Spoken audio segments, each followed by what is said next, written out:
ఎడారిలో సెలయేర్లు.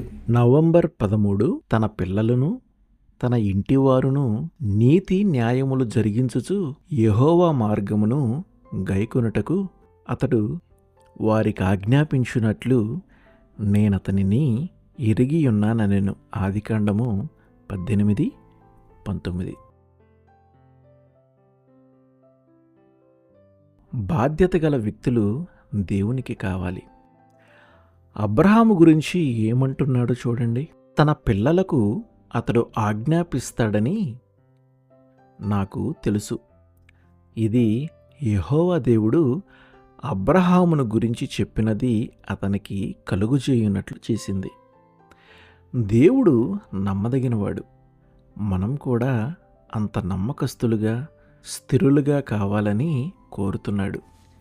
విశ్వాసం అంటే సరిగ్గా అదే. తన ప్రేమ భారం, తన శక్తి, తన నమ్మదగిన వాగ్దానాల భారం ఉంచటం కోసం తగిన మనుషుల కోసం దేవుడు వెతుకుతున్నాడు. మనం తగిలించే ఎంత బరువునైనా తన వైపుకు ఆకర్షించుకోగలిగే యంత్రాలు ఆయన వద్ద ఉన్నాయి. కానీ దురదృష్టవశాత్తు మన ప్రార్థనలను దేవుని యంత్రాలకు కలిపే ఇనుపతీగే బలహీనంగా ఉంది.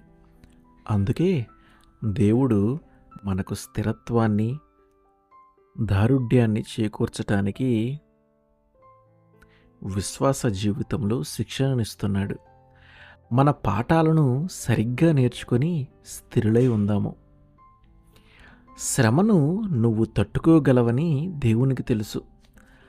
అలా కాదనుకుంటే ఆయన ఆ శ్రమను నీ మీదికి పంపించేవాడు కాదు.